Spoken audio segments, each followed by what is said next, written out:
When Martin Luther King was asked, what would he do if the world was to end tomorrow, he answered, I would plant an apple tree today. As a teacher, I led a life full of difficulty, but this quote always reminded me not to abandon hope in humanity and knowledge. My life's mission has always been to nurture and flourish my students' minds, so that they become greater minds that can make a change in the future, hence my apple trees.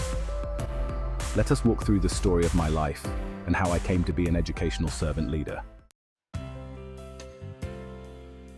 I was always led to believe that in nature versus nurture, nurture always wins. As it happens, I believe myself to be a product of good nurturing. Later in life, I found out that my language proficiency in both Farsi and English are owed to my mother, that took up the task of reading literature and poetry to my ear since early childhood, underscore works of great writers and poets such as Masnavi, and even novels like Les Miserables. Hence, I adapted to literary language from early childhood. By Berkman standards, my mother, that was a professional literature teacher, acted like blue-green. My father, on the other hand, was a trade manager, strict, orderly, and to the point, underscore yellow all the way. He always used every opportunity to train me in self-regulation, self-efficacy, and ethics. A training that became practically helpful in every step of the life in my adulthood. I was always good at building professional relationships. The third early skill that I got to pick up was from my caretaker at home. She was an English first language speaker, and by the time I got out of elementary school, not only I was self-sufficient, I was a bilingual too. By the time I finished high school, I was working as an English language instructor, and when I decided to enter university, since I already leaned towards literature and teaching, I chose to use my already nurtured talents and study applied linguistics and teaching English as a foreign language. I focused on linguistics, teaching methodology, sociology of language, psychology of language, and child and adolescent psychology. For my MA degree, I focused on the impact of the explicit instruction self-regulation and self-efficacy on language proficiency. By the time I finished my master's degree, I was a fully professional language teacher, and I was teaching a couple of classes at my own university and worked part-time in a language teaching institute.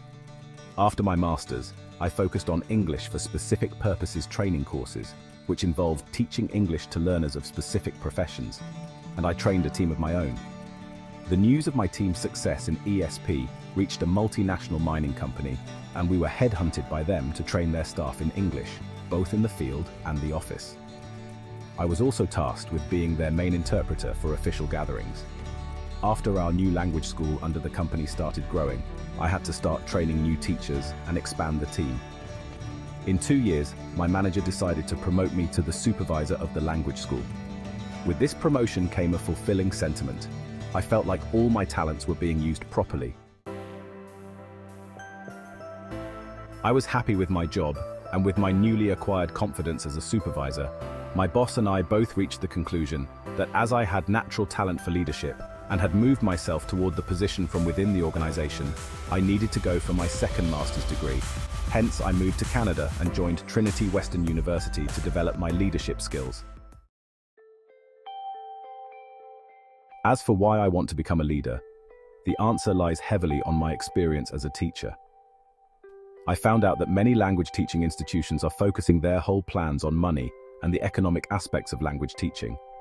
As a result, they are only using commercial language teaching material that contains no creativity or the means to trigger critical thinking in language learners. Also, the teachers that work in those learning centers are often forced to follow the policies of the institution and forget what their real job is. Whenever I became the supervisor, I decided to trust my team, embrace creativity, and foster critical thinking. Moreover, I tried to make the workplace a safe haven for my team and the students by exercising empathy.